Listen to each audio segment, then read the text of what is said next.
I think what I've built today really comes from my time at Western. And I owe it to being at Western to build what I have built. While I was there, I spent a lot of my free time or on the weekends actually making a lot of makeup videos that made me feel like I was home.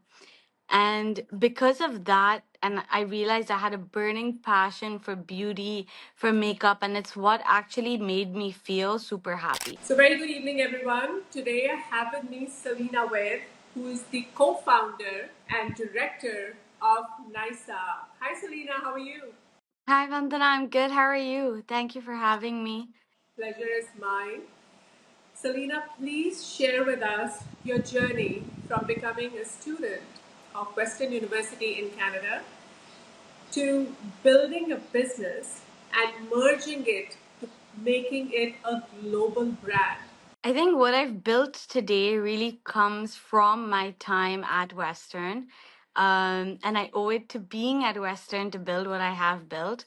While I was there, I spent a lot of my free time or on the weekends actually making a lot of makeup videos that made me feel like I was home.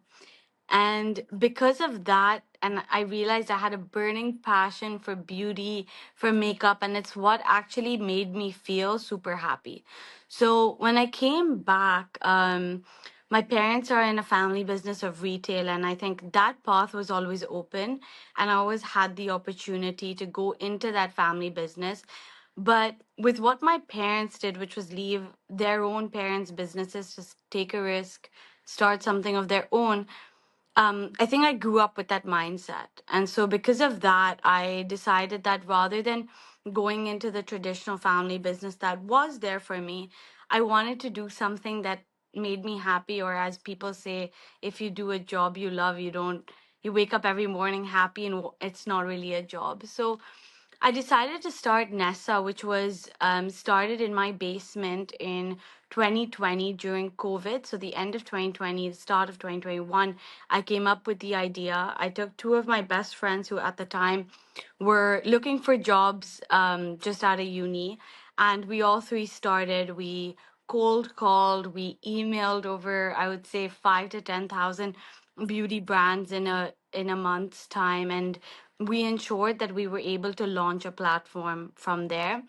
So 2021 April is when we actually launched our app. And then at the end of 2022, we did a merger with a joint venture with Nykaa. Nykaa is the biggest beauty platform out of India. They're larger than Sephora. They have the largest market share over India, and they're a public company now as well.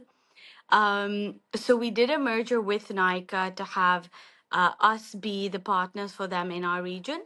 Hence the name Nysaa, which comes from the merger of Nykaa and Nysaa together.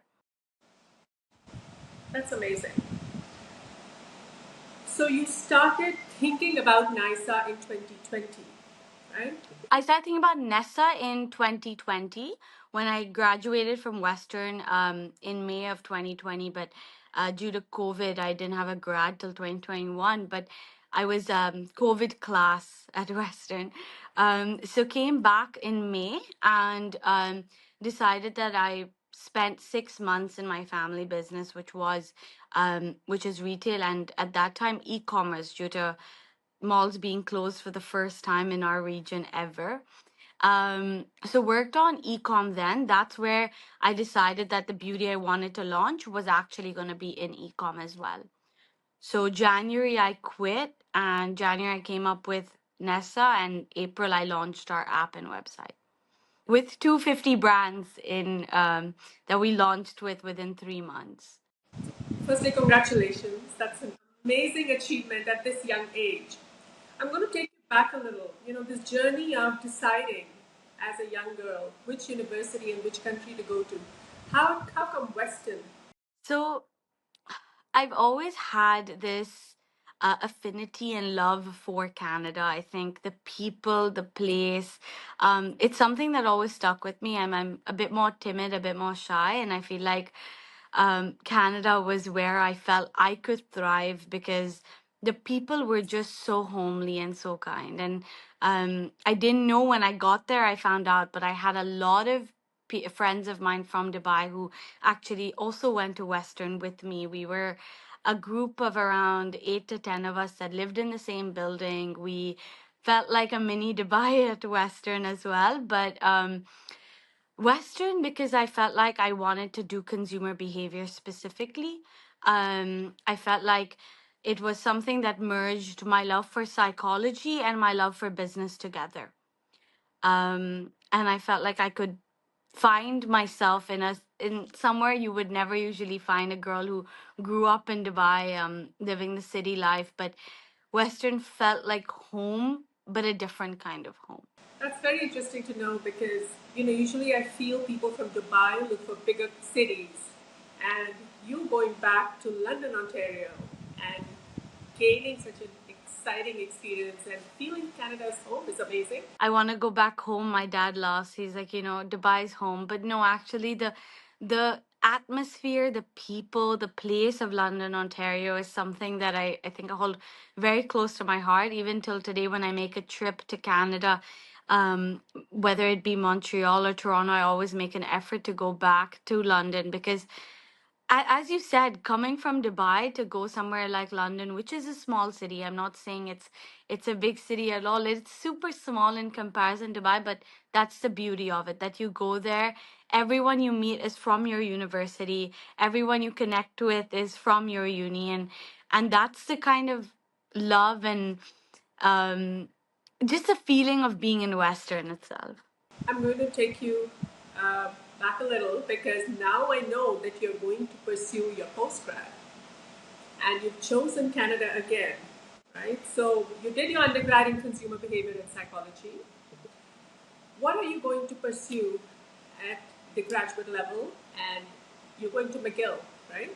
Yes. A little bit about the program you've chosen. Sure. Why? So I'm telling you, I think in a past life, I lived in Canada my whole life. I find every reason to go back to Canada. But for my master's, I decided McGill because I wanted a different environment to what I had in my undergrad. Also, my sister being there is a little bit of a more push as to why I chose McGill.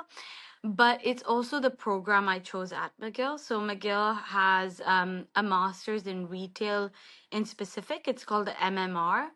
And at the MMR, you're at the Ben Sadoun School, which is head by Aldo Ben Sadoun, and it's his school that I'm going to.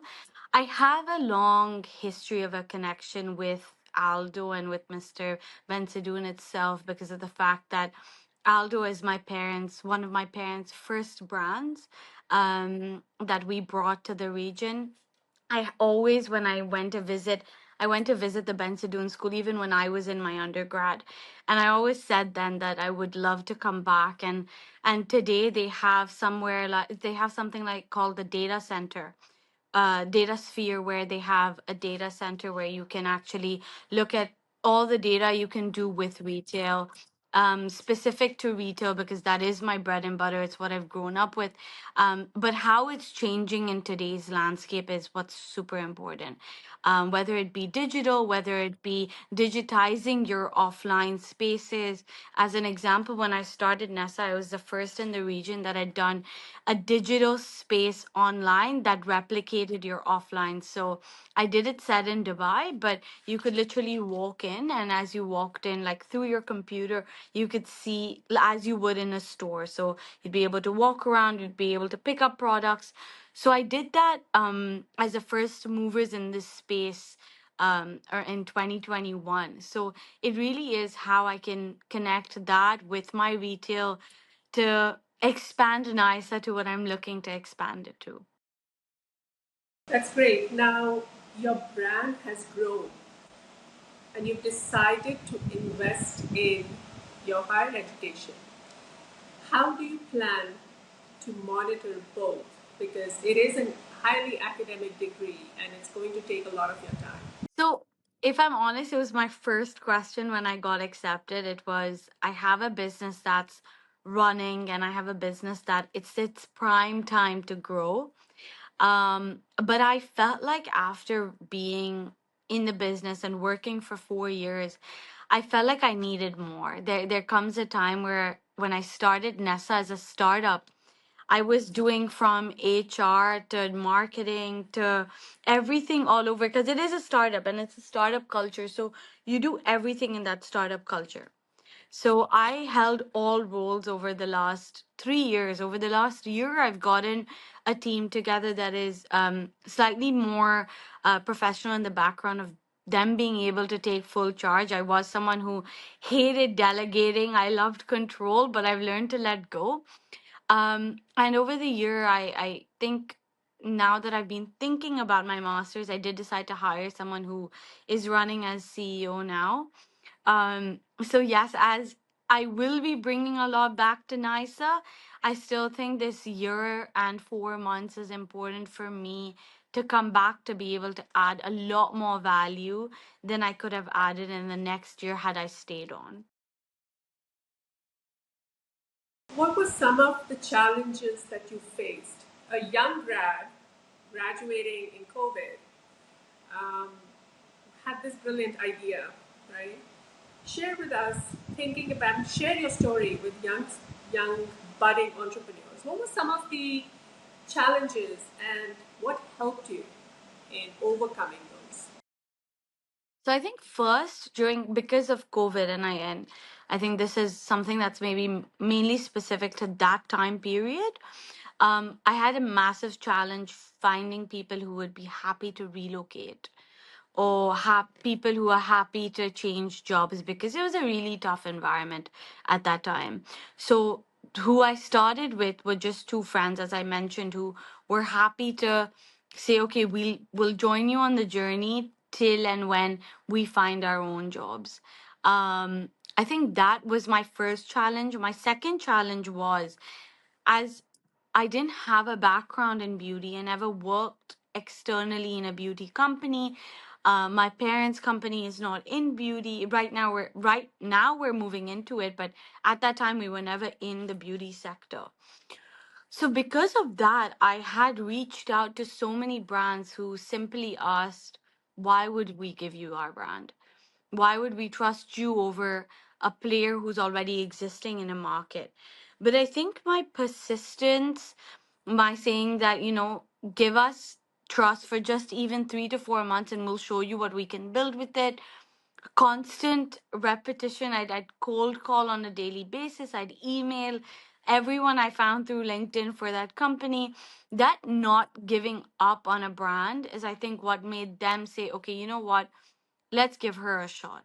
So that was super, super hard, because had I given up after one or two emails, had I given up after one or two calls, I wouldn't have launched with 250 brands. And in the beauty world, it's so specific that it's a domino effect.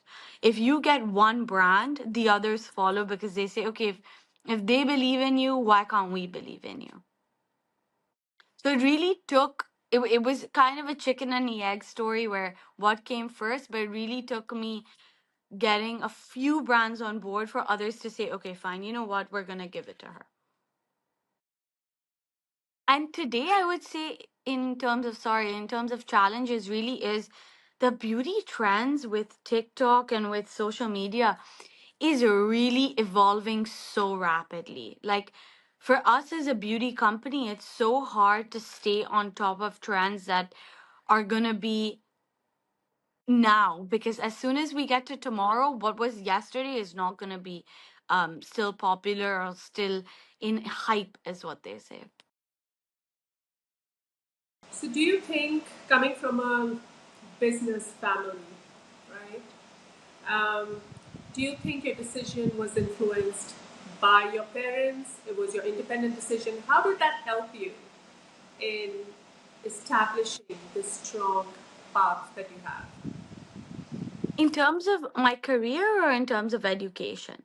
In terms of your career as a businesswoman?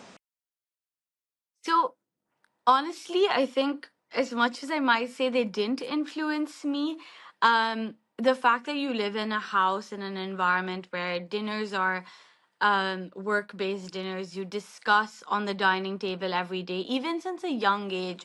So, my parents started their own company when I was growing up. So because of that, I grew up with them, and I grew up with them building at the same time. So I saw pivotal changes in life as my parents were able to grow their businesses as well. So I think growing up with that, it gets embedded in you very early that this is what we speak about at dinner. This is what's happening.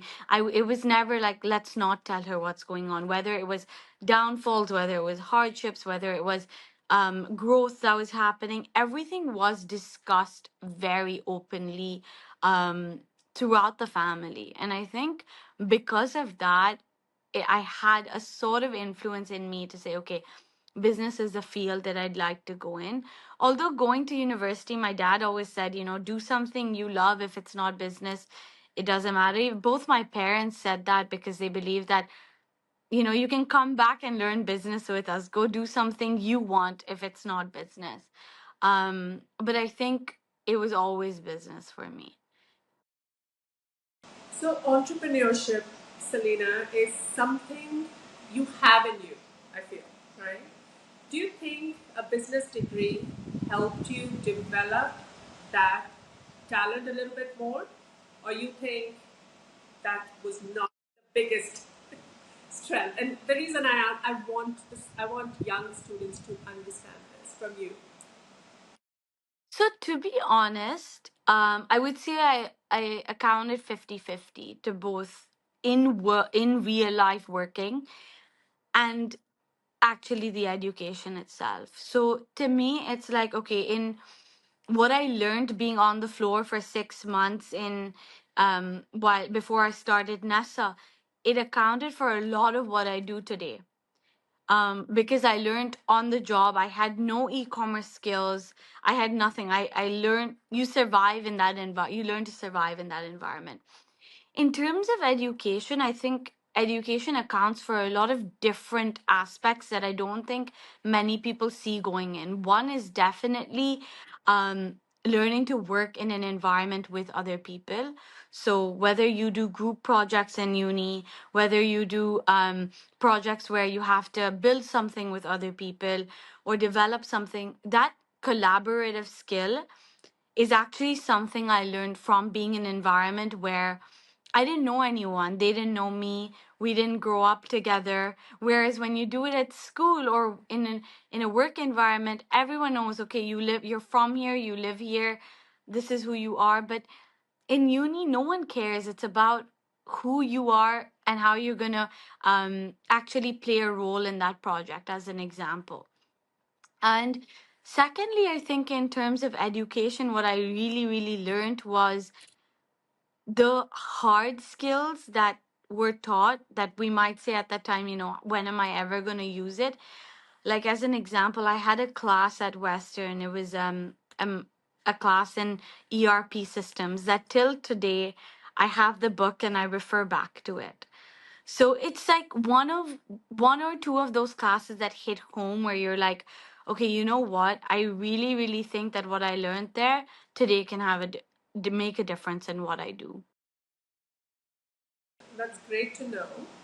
And what are some of the habits that helped you stay focused and productive at the same time? I think being timid and shy was a pro and a con at some point. I had a board which was really important to me when I started Nessa.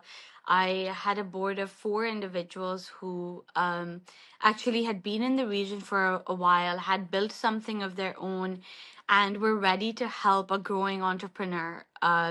So that board kept me in check. A lot of what I did was that not fear, but like I had someone to report to. When you're an entrepreneur, it's always like, okay, I can wake up at 11 and go to work and no one's really going to care. And it's my company. What difference does it make? But when you actually have a passion for it, and then also when you have a board that you have to report to, that kind of built my early stages and my early habits of what I did.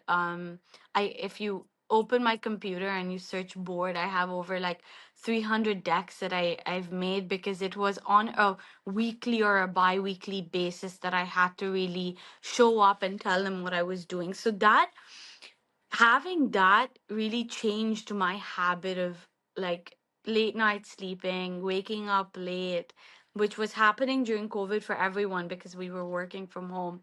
But also for me, believing in, I don't believe in work from home as such.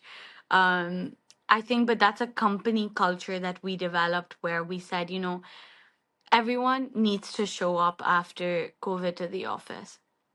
And that habit of showing up every day was what kept my team and I in check.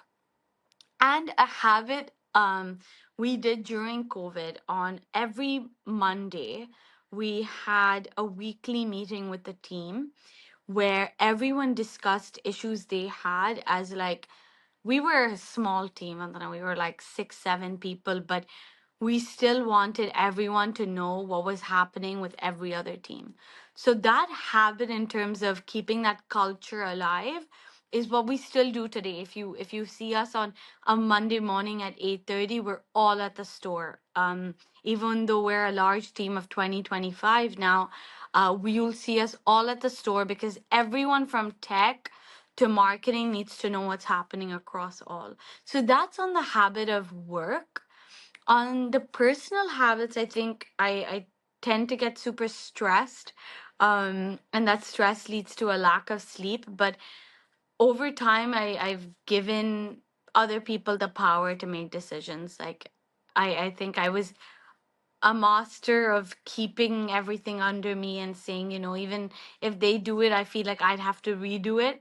I've given that up. And I think that's one of the biggest habits that helped me say, okay, you know what? Let other people have that opportunity to just have all say in it. Selina, share a pivotal moment with me where you learned a lesson during this significant impact of growth that you've gone through. So I think for me, it was definitely the joint venture with Nykaa. I think I started Nysaa as like, okay, how can I grow it? I'll grow it to be the region's largest platform. And I always had an eye on our biggest competitor in a region like India. Because if someone can grow a business in a region like India, they have no reason as to why they wouldn't come here. With our population of Indians in the UAE and in our region, there's always an opportunity for Indian companies to grow. So I always had my eye on Nika. And I think that was my most pivotal moment for me as growth. I saw a company that was just a year and a half old merge with a company that was 7 years old or 8 years old at the time, a public company. Both mine and my parents' companies were never public.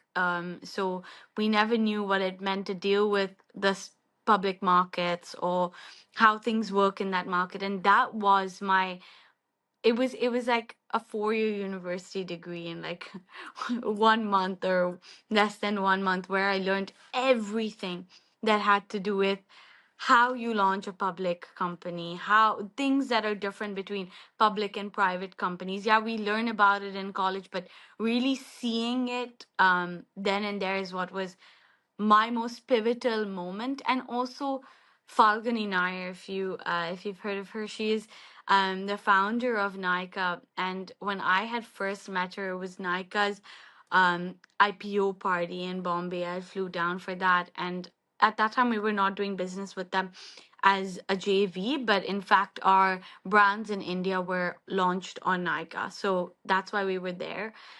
And I got to meet her, and I had like a moment of like, oh my God, I've met my almost not mentor at that time, but at that time it was like my idol. So I really looked at what she built, and today she's a mentor of mine, but at that time it was more of an how I idolized her. So yeah, that growth was super important to me. That's amazing. What advice can you give to aspiring entrepreneurs, young entrepreneurs like yourself? These are students looking to make an impact in their respective fields. So please share some advice which you would like to share with the young students graduating and wanting to make a mark in their career? I think I still have a lot to grow before I could give advice myself, but I have a lot of um, what I've learned along the way that I think if I was to tell my sister who wanted to start a business, this is what she should definitely look at. I think the first one is taking risks and dealing with risks. I think I learned from cold calling and emailing that had I not taken the risk of saying, one, I wouldn't give up, and two, I could have just been in the family business and stuck to doing that, but I wanted to do something different. So I think taking the risk of that, even if your first startup, your second startup don't work out, there's always a good idea coming next, is what I always feel. And I always feel a business, as people, a lot of people say this, but it starts from solving a problem of your own. And I truly believe that, like every business that I have looked at, or I'm a avid Shark Tank obsessed human. Like I love Shark Tank. And I've seen a lot of businesses that thrive today come from solving a problem of your own. So that would be second. And I think third would definitely be stay curious. Like don't get too comfortable. Keep staying curious. Keep branching out. Keep looking at different things of how you can improve your current business or do add-ons. I think lastly would be dealing with failure. It's super tough to deal with failure because you feel like I should just give up now then if this is not working out. But I feel like there comes a point where you're like, okay, if I deal with this, something better is coming. Yeah. But as I say, until you fall, you don't know how to get up, right? But Yeah.